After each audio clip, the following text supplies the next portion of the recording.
This single building makes $3.6 million per month, and there are 4 more things that make this the most broken building in City Skylines 2. At the end of this video we will uncover if this building is hiding the perfect money laundering scheme or if it is just a crazy profitable tourist trap. It all started like any new city. I built out some roads, started zoning, doing all the normal things one usually does building a city. I built a hospital, a fire station, a police station, and even a crematorium. The city is growing, but all that turned my budget quite negative. But there's a solution. Build more businesses, and one of the great businesses this town needs is a small cozy hotel called the Grand Dynasty Hotel. I built it a bit further out to give the city some room to grow, and look at it, what a nice small building, and there's immediately vans leaving, picking up cargo for the customers. But wait, what's this? Our whole city budget turned green now. We're making 3.4 million in profit, 3.6 million coming from commercial taxes, exactly from this building. What are they doing in here? Are they scamming tourists? Are they laundering money? We will figure it out in the next steps of this video. But here's the first point why this building is so broken. Why would I build anything else in my city? With this crazy positive budget, I can just go ahead and build like 5 fire stations, some massive prison, even a modern university for this small town. And look at it, it's not even making a dent. I'm still crazy profitable. Safe to say, this building is definitely broken. Love it or hate it, the profit has to come from somewhere. Let's investigate. Overall, this E-shaped building is quite compact. If I click on it, the stats reveal it has 6,840 available rooms and 1,021 employees fully staffed. Wait, what?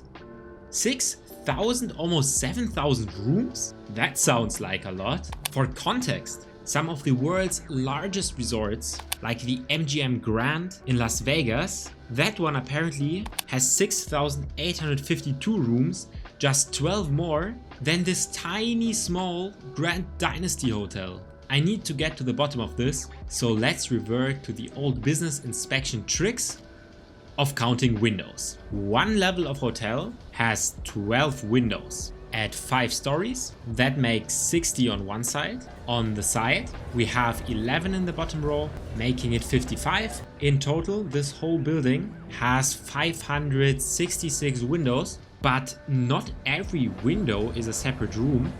I mean, these corner windows are definitely not different rooms. And even looking inside of these windows, we can actually see that some of them don't have a wall in between through the reflection. Therefore, I am estimating this hotel to have around 300 rooms, and that's generous. Here is another real-world example of a 300-room hotel. But one thing is safe. Unless the architect built a massive basement, there's no way this hotel has 6,840 rooms. I really thought this was a realism-focused city builder. In my opinion, just making up random numbers that don't make sense for the asset is not the standard City Skylines 2 should have.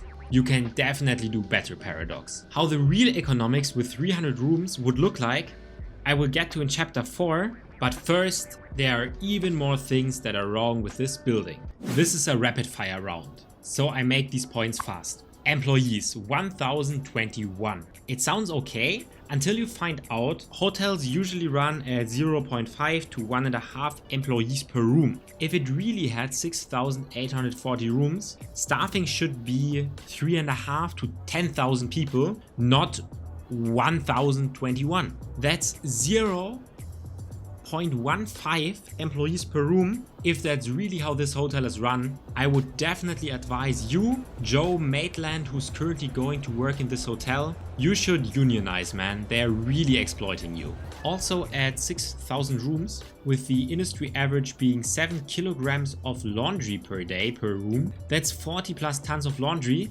These small trucks driving out of the hotel are not enough. There needs to be some industrial docks here in the back, multiple freight elevators, convoys of trucks supplying and taking taking stuff from this hotel, it's definitely not giving mega resort vibes. Oh, and one more different thing, talking about realism, maybe you did not know this, through the info view you can actually take a look at the electricity consumption of singular buildings. This one is currently consuming 400 kilowatts. It actually depends on the amount of employees this building has, so if it's fully staffed with around double the employees, this basically doubles. This number does not make sense, and the water consumption is 430 cubic meters. If you have ideas about these scales and what it means, it does not really make that much sense for this hotel with these stats. So let's get to the actually interesting part and follow the money. Okay, I'm gonna use a blank page for this. Just stay with me, the math is not that hard. If the tooltip is right, we have 6,840 rooms. Let's assume a 85 occupancy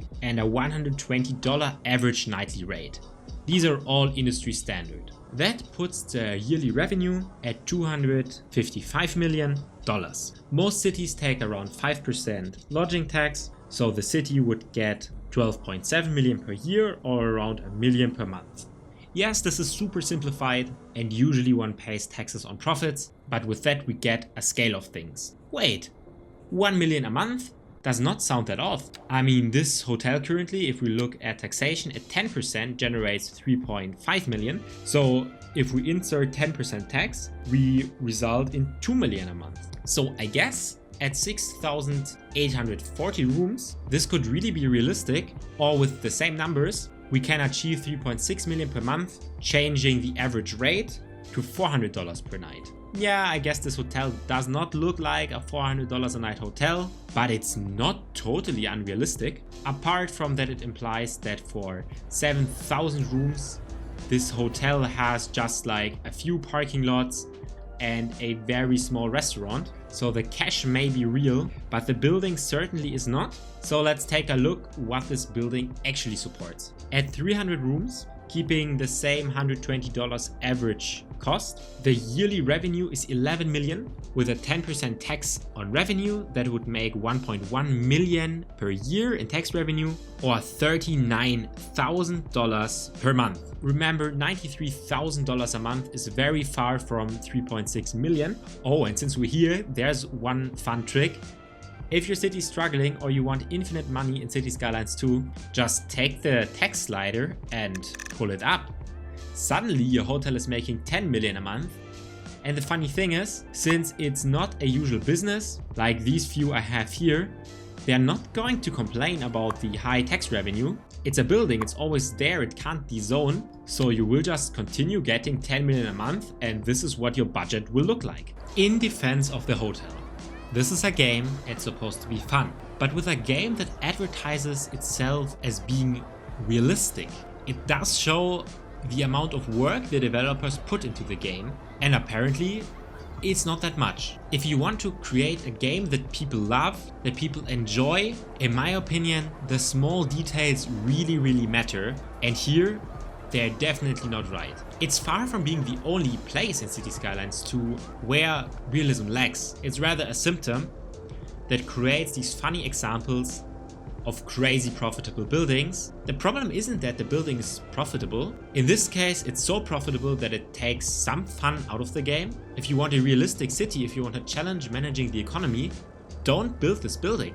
You can't build the Grand Dynasty Hotel because at that point you just have infinite amounts of money. Some people want that, some people don't, but make it realistic that it has real numbers that make sense. A budget graph like this is not fun for anyone who wants to have an interesting simulation of economy. So the verdict: since I want realism, I'm giving this building a story.